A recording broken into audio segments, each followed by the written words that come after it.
Dustin Hoffman, um ícone no mundo da representação, cativou o público durante décadas. Estou extremamente honrado por ter sido escolhido pelo produtor Stanley Jaffe e pelo realizador Bob Benton. A vida pessoal de Hoffman também já foi alvo de muita atenção por parte dos mídia.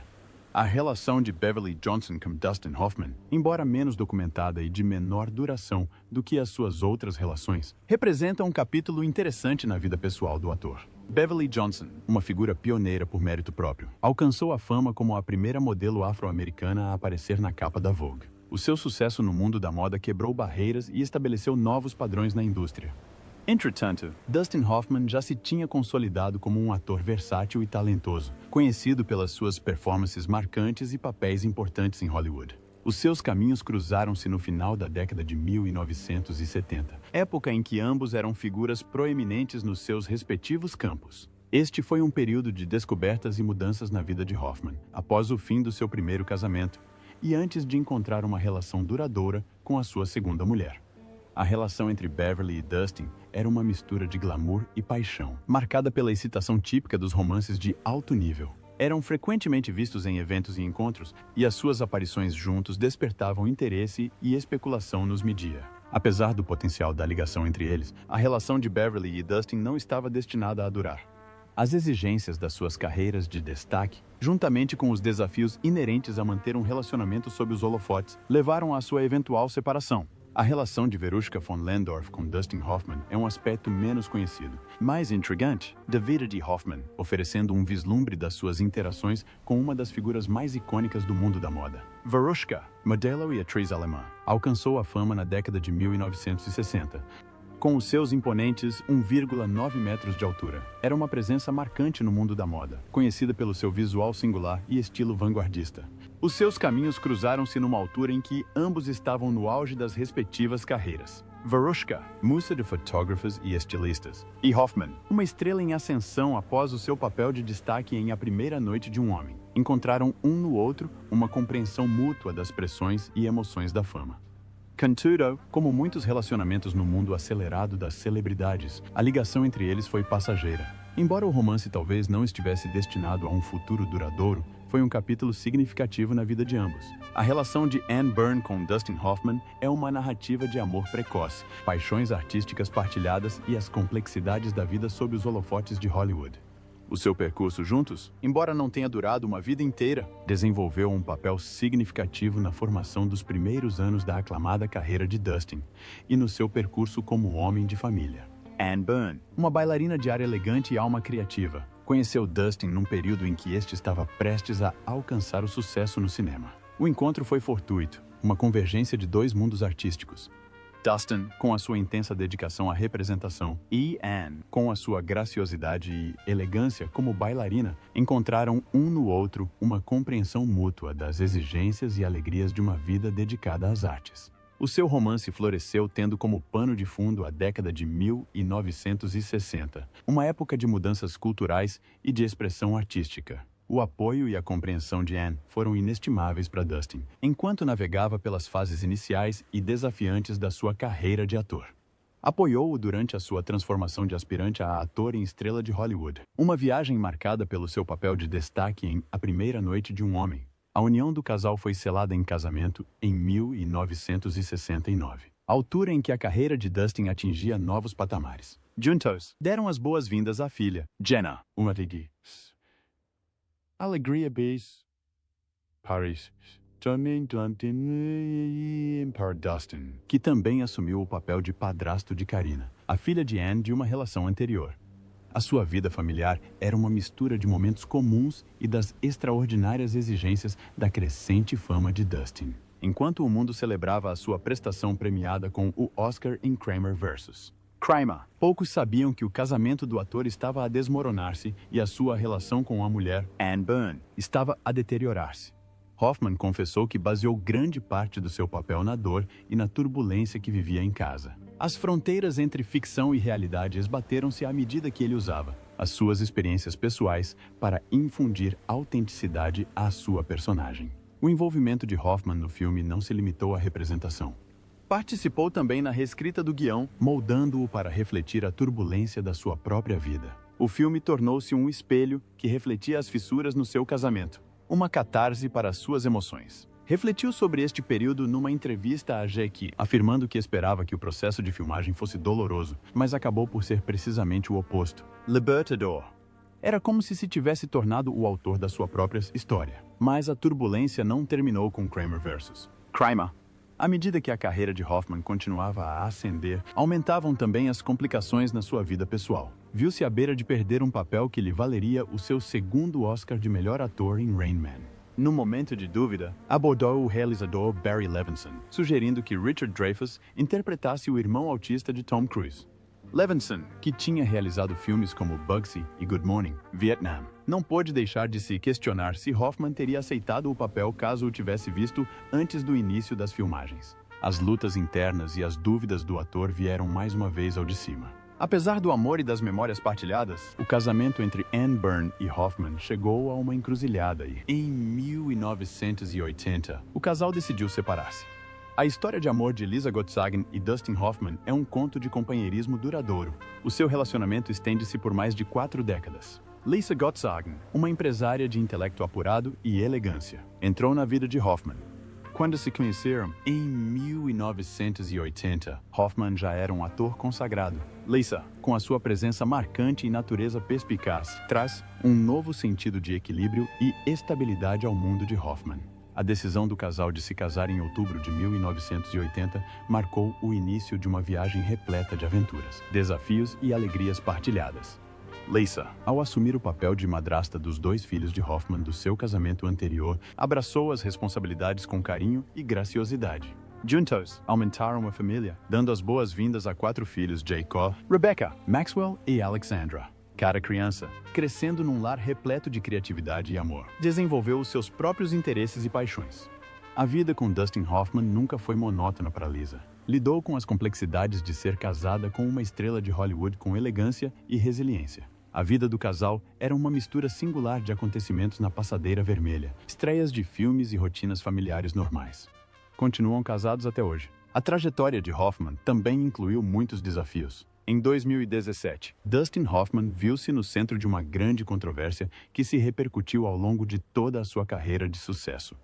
Este foi o ano em que o movimento Bermuda ganhou força. Trago à tona alegações de má conduta sexual contra figuras proeminentes em diversos setores. Hoffman estava entre os acusados, marcando um capítulo desafiante e controverso na sua vida. As alegações contra Hoffman surgiram num contexto em que as discussões sobre assédio e má conduta sexual se tornavam cada vez mais públicas e urgentes. Várias mulheres apresentaram acusações contra Hoffman, detalhando incidentes que alegaram ter ocorrido em diferentes fases da sua carreira. Estas alegações pintaram um retrato drasticamente diferente da imagem pública que Hoffman tinha cultivado como um ator estimado.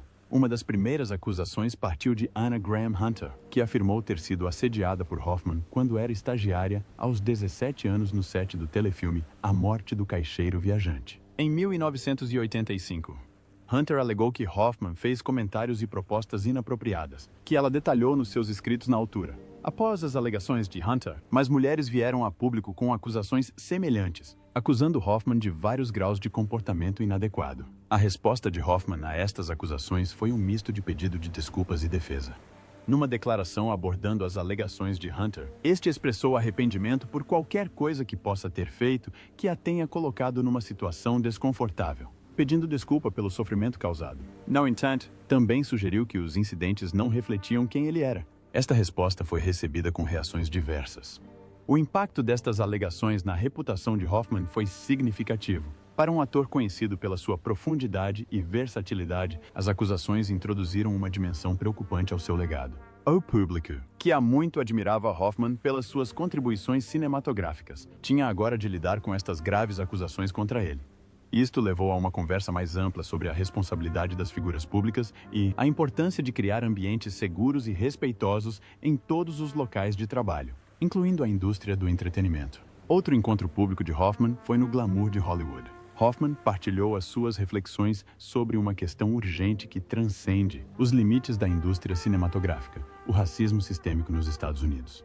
Esta conversa profunda não aconteceu num grande palco ou diante das câmeras, mas num cenário inesperado e simbólico, um jogo de basquetebol no Madison Square Garden.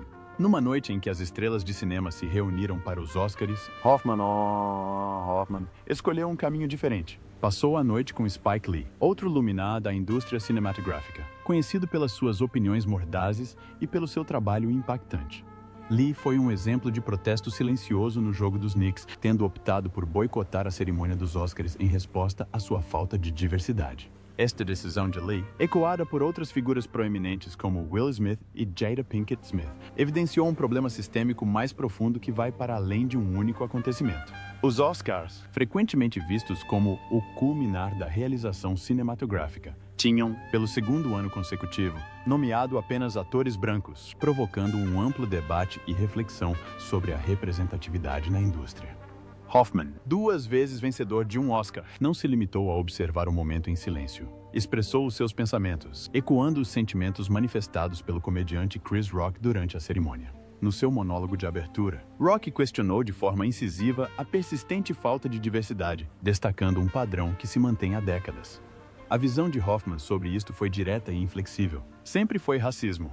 É uma espécie de reflexo daquilo que o país é. Hoffman viu-o não apenas como uma questão restrita aos Oscars ou a Hollywood, mas como um reflexo de um problema social mais vasto. A sua perspectiva era um apelo para reconhecer e abordar os preconceitos raciais, profundamente enraizados que continuam a permear várias facetas da vida americana. Ao abordar a forma de combater este problema sistêmico, Hoffman sugeriu um caminho baseado no ativismo e na defesa de direitos. Mudamos quando as pessoas oprimidas forçam a mudança, afirmou, sugerindo que uma transformação significativa vem daqueles que sofrem o impacto mais severo de tais injustiças. Estas reflexões ocorreram enquanto Hoffman participava na inauguração do Metrograph, o primeiro cinema independente a abrir em Manhattan em mais de uma década. A sua presença ali foi significativa, simbolizando o seu apoio ao cinema independente. Hoffman comentou a importância dos filmes independentes, insinuando o seu papel no retrato de um espectro mais amplo de experiências e narrativas. Chamam a minha época a Era Dourada do cinema. Mas acho que a Era Dourada do cinema ainda existe, só que é feita pelos filmes independentes, observou. Numa reviravolta que trouxe uma onda de alívio e esperança aos seus fãs de todo o mundo, Dustin Hoffman saiu vitorioso de uma batalha pessoal. Aos 75 anos, Hoffman enfrentou um adversário formidável, não na forma de um antagonista de guião, mas numa luta muito real e pessoal contra o cancro. O anúncio do seu representante à ABC News foi um farol de boas notícias. Hoffman tinha sido tratado com sucesso contra o cancro. As palavras foram: foi detetado precocemente e ele foi curado cirurgicamente. Esta detecção precoce foi uma sorte num cenário que, de outra forma, seria assustador, e desempenhou um papel crucial no sucesso do tratamento de Hoffman. Dustin está a sentir-se muito bem e de boa saúde, acrescentou o seu representante. O tipo de cancro que Hoffman enfrentou permaneceu em segredo, um reflexo da sua preferência pela privacidade, mesmo em assuntos tão importantes como a sua saúde. O que se sabia, no entanto, era o seu compromisso com tratamentos preventivos contínuos. Este período desafiante na vida de Hoffman coincidiu com importantes conquistas profissionais. Apenas alguns meses antes do seu diagnóstico, Hoffman estreou-se na realização com Quartet, um filme que abordava temas como o envelhecimento, a arte e o poder duradouro da paixão. Este projeto ocupava um lugar especial no coração de Hoffman, pois refletia a sua própria viagem e a percepção da natureza finita do tempo. Refletindo sobre isto, disse ao programa Good Morning America: a parte mais importante é que, quando se está na casa dos 30, 40 e 50 anos, pensa-se que se tem todo o tempo do mundo. De repente, diz que tem 75 anos ou que está a dizer asneiras. A luta de Hoffman contra o cancro não diminuiu a sua produção criativa. Tinha terminado as filmagens de Chef, contracenando com Scarlett Johansson e Robert Downey Jr., e estava prestes a começar a trabalhar no filme Boy Squire. Estes projetos alinharam-se apesar dos seus problemas de saúde. No meio desta crise pessoal de saúde, Hoffman também refletiu sobre o significado de um dos seus papéis mais icônicos em Tootsie. Este filme, que explorou temas de identidade, empatia e a experiência humana, ganhou uma nova camada de significado no contexto das suas vivências. A viagem de Dustin Hoffman com a religião e a espiritualidade é uma história de descoberta, reflexão e identidade pessoal. Nascido numa família judaica Ashkenazi, com raízes que remontam a imigrantes da Ucrânia e da Romênia, Hoffman teve uma educação, segundo o próprio, não religiosa, Este aspecto da sua vida oferece uma visão fascinante das experiências de muitos indivíduos que lidam com as complexidades da herança cultural e dos sistemas de crenças pessoais. Ao crescer, Hoffman não vivenciou as celebrações judaicas tradicionais que marcam a infância de muitos que partilham a sua herança. Não me lembro de ter celebrado feriados judaicos na minha infância, comentou certa vez, ilustrando um certo distanciamento das práticas religiosas do judaísmo. Esta falta de observância religiosa nos seus primeiros anos significou que a ligação de Hoffman à sua identidade judaica era mais cultural e ancestral do que espiritual ou religiosa. Foi por volta dos 10 anos de idade que Hoffman começou a perceber que era judeu. Esta percepção foi provavelmente acompanhada de uma série de perguntas e curiosidades sobre o que isso significava para ele, tanto como indivíduo como membro de uma comunidade mais vasta. O seu percurso a partir deste momento de descoberta reflete uma narrativa comum entre aqueles que crescem com um sentimento de ambiguidade cultural ou religiosa. Como Hoffman descobriu na série da PBS Finding Your Roots, os seus pais procuraram distanciar-se da sua herança judaica. Esta decisão de se afastarem das raízes judaicas não era incomum nas famílias judias, sobretudo nas que tinham histórias ligadas a regiões marcadas por conflitos e perseguições. Os motivos por detrás destas decisões são, muitas vezes, complexos, envolvendo uma combinação de fatores pessoais, sociais e históricos. O programa Finding Your Roots desempenhou um papel fundamental na exploração da ascendência de Hoffman e, por extensão, na sua ligação à herança judaica. A série revelou um capítulo comovente da história da sua família, o destino da sua bisavó, até então desconhecido para ele. Esta revelação provocou provavelmente uma profunda reação emocional e talvez uma reavaliação do significado da sua herança para ele pessoalmente. A experiência de Hoffman sublinha um tema mais vasto de redescoberta e reconexão com as próprias raízes. Para muitas pessoas, compreender o passado da sua família pode ser uma experiência transformadora, oferecendo novas perspectivas sobre a sua identidade e o seu lugar no mundo. No caso de Hoffman, aprender sobre o destino da sua bisavó pode ter lhe proporcionado uma sensação de proximidade com os seus antepassados e uma compreensão mais profunda da sua herança judaica. Apesar da sua educação não religiosa, a identidade judaica de Hoffman continua a ser parte integrante de quem ele é. Agora, vamos explorar a carreira de Hoffman em Hollywood. A década de 1970 foi um período decisivo para Dustin Hoffman, uma era em que não só consolidou o seu estatuto de estrela de Hollywood, como também demonstrou a sua extraordinária versatilidade como ator. Após o seu papel de destaque em A Primeira Noite de um Homem, Hoffman entrou na década de 1970 com o desejo de provar que não era um ator de um só sucesso. Procurou papéis que o desafiassem e rompessem com os estereótipos, ansioso por demonstrar a sua versatilidade e profundidade como ator. Um dos papéis mais notáveis de Hoffman nesta época foi em Perdidos na Noite, Midnight Cowboy, de 1969, que se tornou um grande sucesso de público no início da década de 1970. Neste filme, Hoffman interpretou Ratso Rizzo, um vigarista de pequena monta na cidade de Nova York. A claudicação de Ratso, a sua tosse e o seu jeito rude foram elementos magistralmente construídos na interpretação de Hoffman. Perdidos na Noite tornou-se o primeiro filme com classificação IS a ganhar o Oscar de melhor filme, e a prestação de Hoffman valeu-lhe outra nomeação para os Oscars, consolidando o seu lugar como ator de primeira linha. A década de 1970 continuou com Hoffman a assumir uma variedade de papéis desafiantes. Em Pequeno Grande Homem, 1970, interpretou Jack Crabb, um homem de 121 anos que narra a história da sua vida. Este papel exigiu que Hoffman retratasse uma personagem em várias fases da vida, desde jovem a centenário. A sua transformação ao longo destas fases da vida não foi apenas um testemunho do departamento de maquilhagem e figurinos, mas também da capacidade de Hoffman em incorporar o espírito de uma personagem em diferentes fases da vida.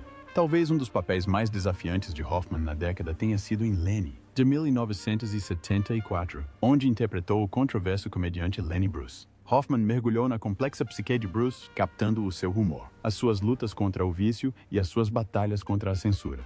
A sua prestação foi crua e implacável, valendo-lhe aclamação da crítica e mais uma nomeação para os Oscars. O auge da carreira de Hoffman na década de 1970 deu-se com o filme Kramer vs. Kramer, de 1979.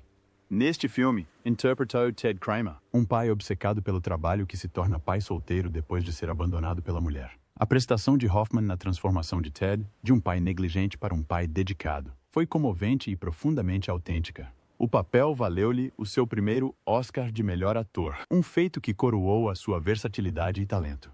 A década também viu Hoffman explorar o teatro, regressando às suas raízes e demonstrando ainda mais a sua versatilidade como ator. O seu trabalho nos palcos, incluindo interpretações em O Mercador de Veneza, de Shakespeare, e A Morte do Caixeiro Viajante, de Miller, foi aclamado, destacando a sua capacidade de cativar o público não só nos ecrãs, mas também nos palcos, fora do ecrã. Os anos 70 foram um período de crescimento e transformação para Hoffman. Tornou-se mais vocal sobre as suas opiniões relativamente à indústria cinematográfica, defendendo personagens mais complexas e humanas. Desafiou os nomes de Hollywood, procurando papéis que fossem para além das representações estereotipadas. A década de 1980 foi um período de exploração e desafios para Dustin Hoffman, uma década em que não só consolidou o seu estatuto de ator versátil, como também expandiu os limites da sua arte. Após uma década de 1970 de sucesso, Hoffman entrou nos anos 80 com o ímpeto e a confiança necessários para enfrentar uma gama diversificada de papéis, cada um apresentando o seu próprio conjunto de desafios. O percurso de Hoffman pelos anos 80 começou com um papel que se tornaria dos mais icônicos da sua carreira. Michael Dorsey como Dorothy Michaels em Tootsie, de 1982. Nesta comédia dramática, interpretou um ator em dificuldades que, desesperado por trabalho, se disfarçou de mulher para conseguir um papel numa telenovela. O filme foi um sucesso de crítica e de público, mas, mais importante, foi uma montra da incrível versatilidade e dedicação de Hoffman. A sua interpretação de Michael e Dorothy não foi apenas uma demonstração de talento cômico, mas uma performance repleta de nuances que explorou temas como a identidade, os papéis de gênero e as complexidades das relações humanas. O papel valeu a Hoffman uma nomeação para os Oscars e consolidou a sua reputação como um ator capaz de lidar com a comédia e o drama com igual mestria. Em meados da década de 80, Hoffman assumiu outro papel desafiante em A Morte do Caixeiro Viajante, 1985, retomando o seu papel de Willy Loman da produção da Broadway. Esta adaptação da peça clássica de Arthur Miller permitiu a Hoffman explorar as profundezas de um vendedor atormentado e desiludido, lutando contra os seus fracassos e ilusões. A sua prestação foi uma aula magistral de interpretação de personagens, revelando as subtilezas e a intensidade emocional da personagem de Willy Loman. Em 1988, Hoffman protagonizou Rain Man, filme que lhe valeria o seu segundo Oscar de melhor ator. Interpretou Raymond Babbitt, um autista com capacidades excepcionais, ao lado de Tom Cruise. A sua prestação não só foi aclamada pela crítica, como também chamou a atenção para o autismo, um tema pouco compreendido na época. A preparação meticulosa de Hoffman para o papel, incluindo o convívio com pessoas autistas para compreender os seus maneirismos e comportamentos, resultou numa performance autêntica e profundamente comovente. Rain Man não foi apenas um triunfo para Hoffman, mas também um filme significativo na representação da deficiência em Hollywood. Os anos 80 foram também um período em que Hoffman começou a assumir um maior controle sobre a sua carreira. Passou a envolver-se na produção cinematográfica, garantindo que os projetos em que participava estavam alinhados com a sua visão artística. Este período marcou a transição de um ator dirigido para um ator com influência significativa na direção criativa dos seus projetos. No final da década de 1980, Dustin Hoffman já se tinha consolidado não só como um ator talentoso, mas como um artista multifacetado com um profundo domínio da sua arte. Os seus papéis nesta década foram uma prova da sua capacidade de se desafiar constantemente e de trazer profundidade e complexidade às suas personagens. Desde o papel andrógeno em Tootsie à interpretação comovente em Rain Man, as interpretações de Hoffman não foram apenas memoráveis, foram impactantes, deixando uma marca indelével no público e na indústria cinematográfica. O percurso de Hoffman na década de 1980 foi mais do que uma série de filmes de sucesso. Foi um período de crescimento, exploração e superação de limites. Entrou na década como um ator consagrado e terminou-a como um ícone do cinema, conhecido pela sua dedicação aos papéis e pela sua capacidade de dar vida a personagens complexas e cheias de nuances. A década de 1990 foi um período de consolidação e exploração para Dustin Hoffman, em que solidificou o seu estatuto de artista experiente.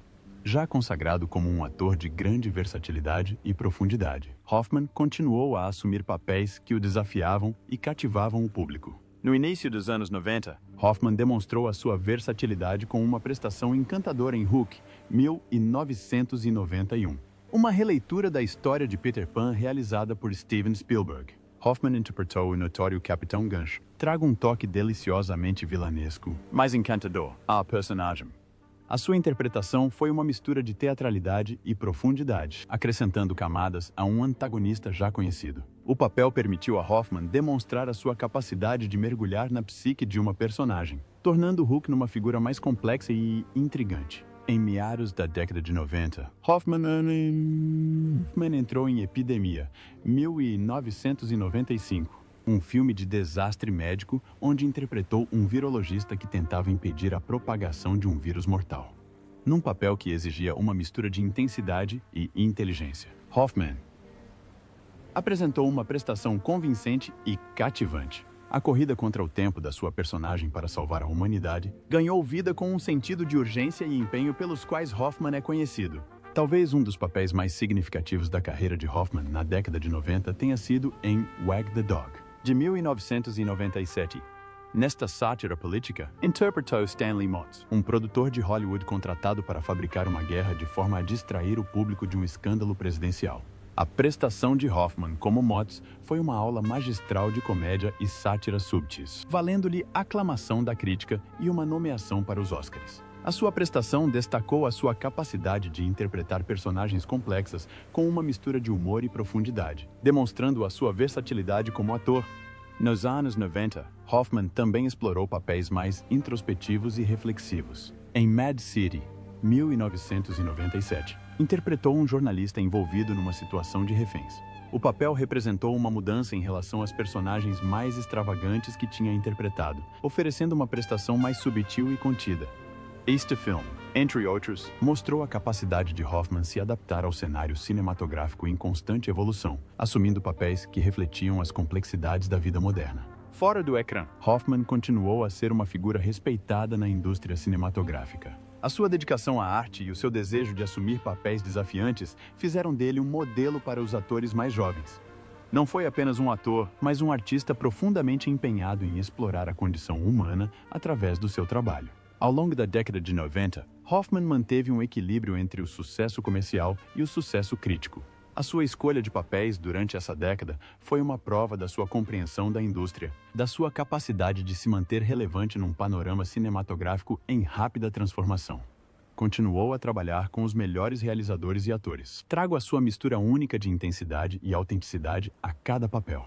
No final da década de 1990, Dustin Hoffman já se tinha afirmado como um artista experiente, um ator capaz de interpretar um vasto leque de personagens e gêneros. O seu percurso ao longo dessa década foi uma prova do seu talento duradouro e da sua capacidade de se reinventar constantemente. Do destemido Capitão Gancho ao astuto Stanley Motz. Os papéis de Hoffman na década de 90 foram uma montra da sua versatilidade como ator e da sua capacidade em conferir profundidade e complexidade às suas personagens. O início do novo milênio viu Dustin Hoffman transitar graciosamente para uma fase da sua carreira marcada pela adoção dos novos mídia e pela expansão do seu alcance artístico. Os anos 2000 foram um testemunho da adaptabilidade de Hoffman e da sua vontade de explorar novos territórios no panorama em constante evolução do cinema. E não só. Uma das mudanças significativas na carreira de Hoffman durante este período foi a sua incursão na dobragem. Em 2008, emprestou a sua voz à personagem Mestre Shifu no sucesso de animação Kung Fu Panda. Este papel permitiu a Hoffman alcançar um público mais jovem, demonstrando a sua capacidade de trazer profundidade e calor a uma personagem animada. A sua interpretação do mestre de Kung Fu, severo, mas carinhoso, foi ao mesmo tempo engraçada e comovente, acrescentando uma camada de sabedoria e mentoria à rica tapeçaria do filme. A incursão de Hoffman na animação foi uma clara demonstração da sua versatilidade e capacidade de adaptação a diferentes formas de narrativa. Os anos 2000 também viram Hoffman assumir papéis em filmes que abrangiam diversos gêneros, desde dramas a comédias. Em Entrando numa Fria Maior Ainda, Meet the Fockers, de 2004, e na sua sequela, Entrando numa Fria Maior, ainda com a família Little Fockers, de 2010, interpretou o adorável e excêntrico Bernie Focker. Estes filmes mostraram o talento cômico de Hoffman e a sua capacidade de trazer leveza aos seus papéis, provando que podia ser tão eficaz na comédia como no drama. Outro filme notável deste período foi Os Meyerowitz, Família Não Se Escolhe, The Meyerowitz Stories, de 2017, onde Hoffman interpretou o patriarca de uma família desestruturada.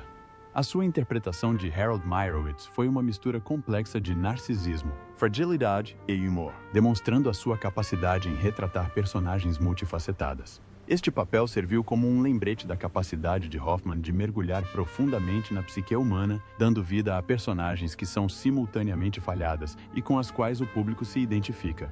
O trabalho de Hoffman na década de 2000 não se limitou ao cinema. Também se aventurou na televisão, refletindo a crescente tendência da indústria para produções televisivas de alta qualidade. O seu papel na série dramática jurídica Luck, de 2011 a 2012, representou uma mudança significativa em relação ao seu trabalho no cinema. Tal como Chester Ace Bernstein, Hoffman trouxe um nível de seriedade e complexidade ao pequeno ecrã, provando que o seu talento podia transcender os diferentes meios. O percurso de Hoffman ao longo dos anos 2000 foi também um período de reflexão e crescimento pessoal. Com uma carreira que abrangeu mais de 4 décadas, tornou-se uma figura venerável em Hollywood, respeitado não só pela sua obra, mas também pela sua dedicação à arte de representar. Continuou a desafiar-se, assumindo papéis que o tiraram da sua zona de conforto e lhe permitiram explorar diferentes facetas da sua arte. No final da década de 2000, Dustin Hoffman já se tinha consolidado como um ator capaz de transitar com facilidade entre diferentes meios e gêneros. A sua incursão na animação, o seu sucesso contínuo no cinema e a sua incursão na televisão foram todos indicativos da sua adaptabilidade e da sua busca incessante por novos desafios. Os seus papéis durante essa década foram uma prova do seu talento duradouro e da sua capacidade de se manter relevante e influente numa indústria em constante transformação. A carreira de Hoffman na década de 2000 foi um misto de exploração, adaptação e reafirmação do seu estatuto como um dos grandes nomes do mundo da representação. Abraçou novas oportunidades, continuou a apresentar performances cativantes e permaneceu uma força orientadora na indústria. Os anos 2000 solidificaram o legado de Dustin Hoffman como um ator versátil, dinâmico e profundamente comprometido. Um artista que continuou a cativar o público com as suas performances e dedicação à sua arte. No início da década de 2010, Hoffman deu um passo significativo na sua carreira. Não em frente às câmeras, mas atrás delas. Em 2012, estreou-se na realização com Quartet, um filme sobre músicos e cantores reformados que vivem num lar para músicos reformados. Este projeto era muito especial para Hoffman, pois refletia não só a sua paixão pela música, mas também a sua compreensão das nuances e da beleza do envelhecimento. Quartet foi uma celebração da resiliência, do humor e do talento duradouro das suas personagens. A sua direção foi elogiada pela sua sensibilidade e ternura, demonstrando que a sua visão artística podia ser transposta eficazmente da representação para a direção. No ecrã, Hoffman continuou a apresentar performances ricas em profundidade e nuances. Em Os Meyerowitz, A Família Não Se Escolhe, 2017. Interpretou o patriarca de uma família disfuncional, um papel que demonstrou a sua capacidade de retratar personagens complexas com empatia e autenticidade. A sua atuação foi uma aula magistral, combinando um humor acutilante com uma vulnerabilidade comovente. Os papéis de Hoffman nesta década refletiram também uma vontade de abordar temas e narrativas contemporâneas. Assumiu papéis que refletiam as experiências de personagens mais velhas, trabalhando com autenticidade e identificação às suas prestações. Fora do ecrã, a influência de Hoffman na indústria manteve-se significativa. Continuou a ser um mentor para atores mais jovens, partilhando a sua vasta experiência e conhecimento sobre a arte da representação. A sua presença na indústria cinematográfica foi a de uma figura sábia, alguém que testemunhou a evolução do cinema ao longo das décadas e contribuiu significativamente para o seu crescimento. Em termos de prêmios e reconhecimentos, o legado de Hoffman é amplamente reconhecido, com múltiplos Oscars, BAFTAs, Globos de Ouro e outras honras. A sua excelência como ator tem sido amplamente celebrada. No entanto, o seu verdadeiro legado reside no impacto que teve no público e na indústria cinematográfica. O percurso de Dustin Hoffman ao longo das décadas serve de inspiração para aqueles que ousam desafiar as convenções e perseguir a sua paixão com integridade. Demonstrou que, como talento, trabalho árduo e compromisso com a autenticidade. Um ator não só pode alcançar o sucesso, como também se pode tornar uma figura transformadora no cinema. Partilhe as suas opiniões sobre a vida e a carreira dele na secção de comentários abaixo.